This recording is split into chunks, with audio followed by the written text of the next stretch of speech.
ప్రశ్న Raavan station bail ఇచ్చేసేయండి, ఇది రిమాండ్కి ఇవ్వదగిన కేసు కాదు అని రిలీజ్ చేసిన తర్వాత 5 నిమిషాల్లో సర్పవరంలో ఒక కేసు ఉంది అని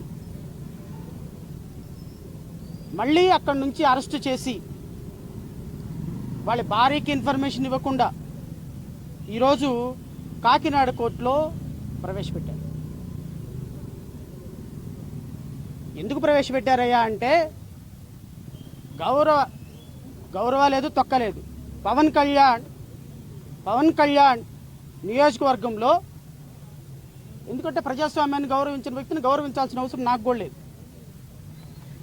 పవన్ కళ్యాణ్ నియోజకవర్గంలో మల్లం గ్రామంలో కొంతమంది స్కూల్ పిల్లల మీద వివక్ష జరిగింది అని 30 మంది తల్లిదండ్రులు నెల రోజుల పాటు నిరాహార దీక్షలు చేస్తే, హైకోర్టులో రిట్ పిటిషన్ వేస్తే, వాళ్ళ పిల్లలకు జరిగినటువంటి కుల వివక్ష మీద విచారణ జరపమని నేషనల్ ఎస్సీ కమిషన్కి రాస్తే, నేషనల్ ఎస్సీ కమిషన్ స్పందించి ఎస్పీని కలెక్టర్ని విచారించి ఈ కేసులో నెల రోజుల పాటు మీ మీడియా సోదరులందరూ కూడా ఈ అంశాన్ని విస్తృతంగా ప్రచారం చేసి పిల్లల మీద కుల వివక్ష జరిగిందని చెబితే, కుల వివక్ష ఎలా జరిగింది అని తల్లిదండ్రులని పిల్లల్ని కలిపి ఇంటర్వ్యూ చేసినందుకు వచ్చినటువంటి సమస్య. ప్రశ్న రావణ్ ఆ తల్లిదండ్రులని పిల్లల్ని ఇంటర్వ్యూ చేశాడంట. ఏమని మరి ఆ విధంగా జర్నలిస్టులు అందరూ ప్రచారం చేసినటువంటి మీ మీడియా అంతా కూడా ఎక్యూజ్డే కదా. పిల్లల మీద జరిగిన అన్యాయాన్ని ప్రపంచానికి ఒక జర్నలిస్ట్ పని ఏంటండి? కుల వివక్ష జరిగింది, అతను జర్నలిస్ట్గా వచ్చి ఆ పిల్లల ఇంటర్వ్యూలు పక్కనే ఉన్నటువంటి తల్లి ఇంటర్వ్యూ తీసుకున్నాడు. అది తప్ప? అది నేరమా? ఉప ముఖ్యమంత్రి పవన్ కళ్యాణ్, ఇది నేరమా? నిన్న మీరు మాట్లాడినటువంటి సుత్తపుస కబుర్లకి ఈ రోజు పెట్టినటువంటి కేసుకి ఏమైనా సంబంధం ఉందా? చిన్న పిల్లల మధ్య వివక్ష నేను చెప్పలేదే, రావణ్ అనలేదే, మీడియా ప్రొవోక్ చేయలేదే. తల్లిదండ్రులు 30 మంది తల్లిదండ్రులు వెళ్ళి పిల్లల్ని తీసుకొని స్కూల్ హెడ్ మాస్టర్ దగ్గర ధర్నాలు, రాస్తారోకోలు, హార్తాళ్లు చేసి అది అందరికీ ప్రపంచానికి తెలిసిన తర్వాత రావణ్ వచ్చాడు, శ్రవణ్ వచ్చాడు, లేకపోతే మీడియా సోదరులు వచ్చారు, దాన్ని ప్రమోట్ చేశాము, దాన్ని చూపించారు. అది తప్పంటండి. అదంట కులం, మతం, ప్రాంతాల మీదంట విద్వేషాలు సృష్టించడం అంట. ఆ పిల్లల్ని అంట వ్యభిచార గృహంలోకి తీసుకెళ్లిన దానికంటే నేరం అంట. ఆ దానికి 14 సంవత్సరాల కఠిన కారాగార శిక్ష విధించాలంట. గౌరవ ప్రభుత్వ ప్రాసిక్యూటర్ గారి వాదనలో అమోఘం. ఈరోజు దాని మీద మళ్ళీ రాత్రి కేసు కట్టి ఈరోజు మళ్ళీ కాకినాడ కోర్టుకు తీసుకొచ్చారు. మీరు ఒక్కటే గుర్తుపెట్టుకోండి, మీ ప్రభుత్వాలు శాశ్వతం కాదు, రాజ్యాంగం శాశ్వతం, చట్టాలు శాశ్వతం. పోలీస్ అధికారులు గుర్తుపెట్టుకోండి, ఈరోజు పవన్ కళ్యాణ్ ఉంటాడు, రేపు శ్రవణ్ కుమార్ ఉంటాడు, ఎల్లుండి రావణ్ కుమార్ ఉంటాడు, ఆవతల ఎల్లుండి రామారావు ఉంటాడు, సుబ్బారావు ఉంటాడు, వెంకట్రావు ఉంటాడు. పొలిటికల్ పదవులు వస్తాయి పోతాయి, కానీ మీరు రాజ్యాంగాన్ని, ఐపీసీని, సిఆర్పిసిని, బిఎన్ఎస్ఎస్ని పాటించాలి.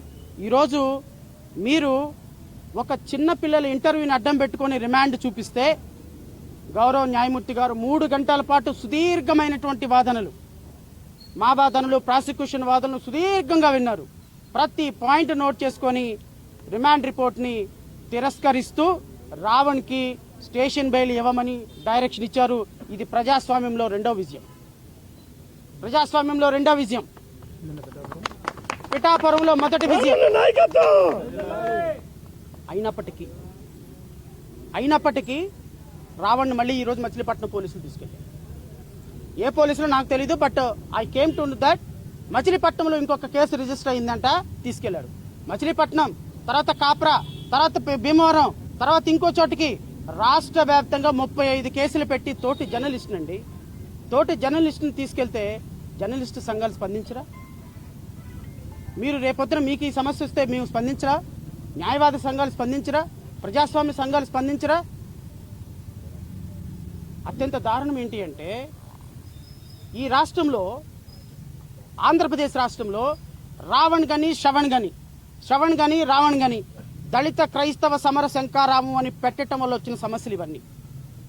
ఆంధ్రప్రదేశ్ రాష్ట్రంలో దళిత సమస్యల మీద, ఆదివాసీ సమస్యల మీద, క్రైస్తవ మతంలో స్వీకరించినటువంటి ఎస్సీల సమస్యల మీద మేము ఫైట్ చేస్తుంటే, ఈరోజు మా కులాలకి, మా వర్గాలకి, మా బాధిత ప్రజలకు జరుగుతున్న అన్యాయాన్ని మేము ప్రతిఘటిస్తుంటే కనీసం రాజకీయ పార్టీల నుంచి కనీస స్పందన కరువైంది.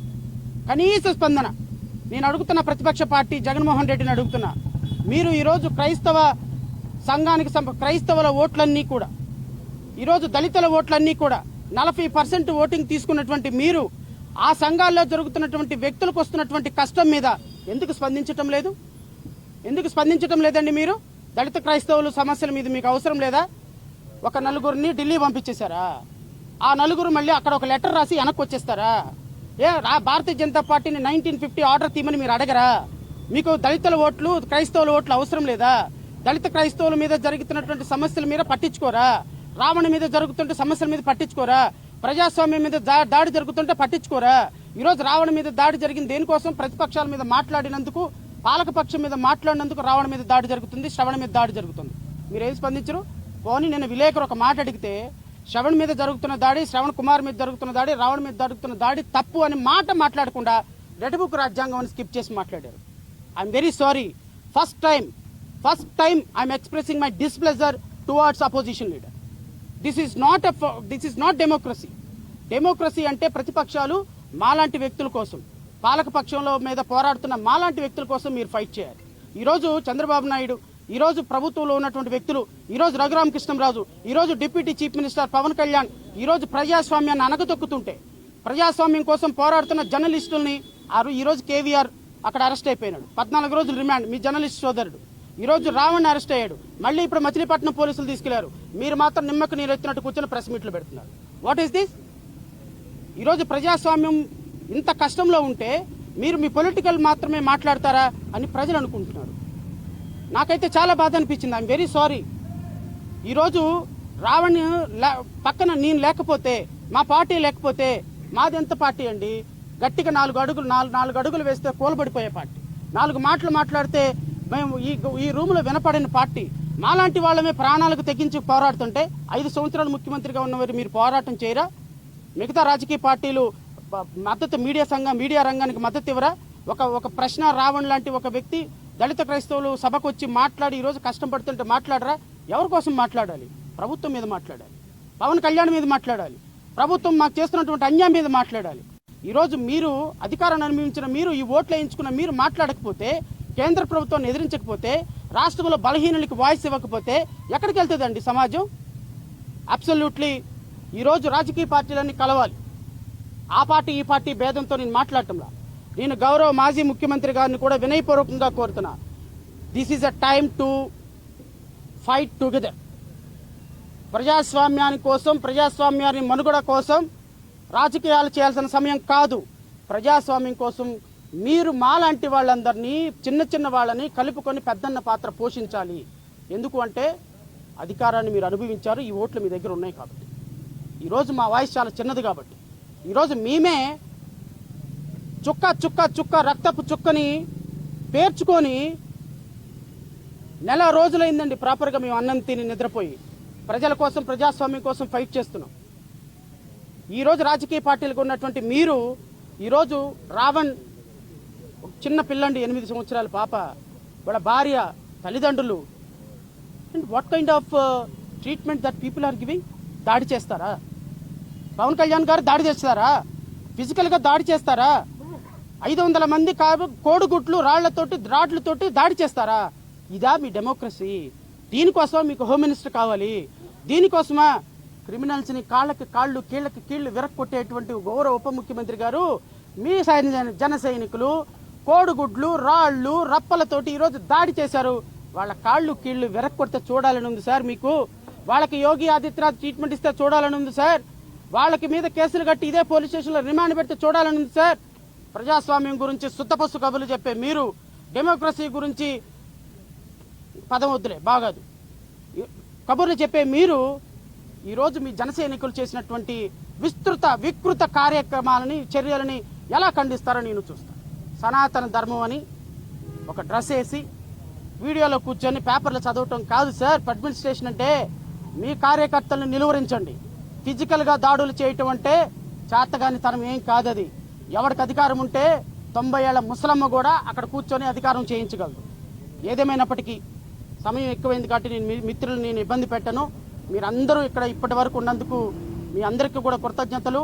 రావణ్ విషయాన్ని ప్రపంచానికి తెలియజేస్తున్న మీడియా సోదరులకు కృతజ్ఞతలు. రావణ్కి ఈరోజు బెయిల్ వచ్చింది. గౌరవ న్యాయమూర్తి గారు ప్రజాస్వామ్యం గెలిచినట్టుగా సుదీర్ఘమైనటువంటి వాదనలు విన్న తర్వాత ఈరోజు తీర్పు చెప్పారు. మళ్ళీ ఇప్పుడు మచిలీపట్నం తీసుకెళ్లారు.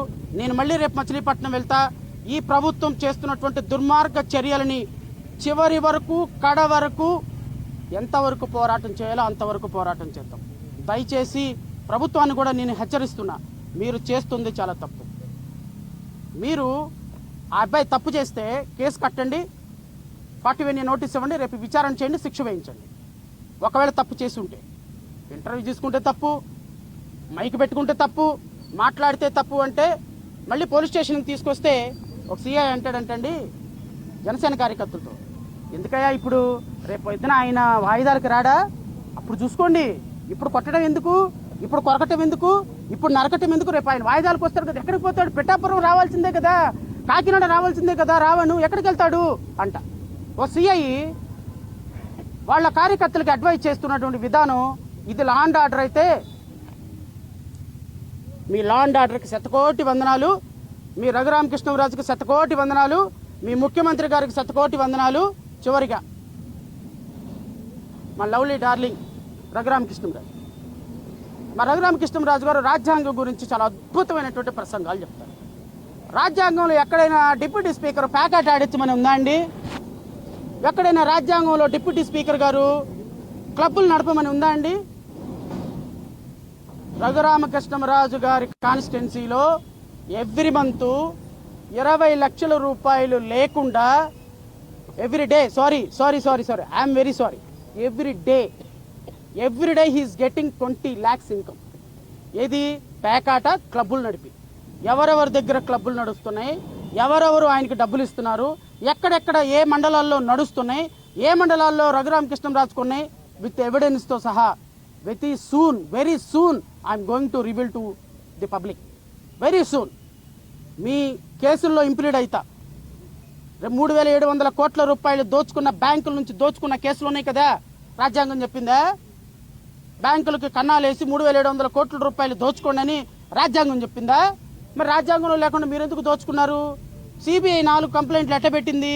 బ్యాంక్ మేనేజర్లు అందరూ మీ మీద కంప్లైంట్లు ఎట్లా పెట్టారు? రాజ్యాంగం చెప్పలేదే.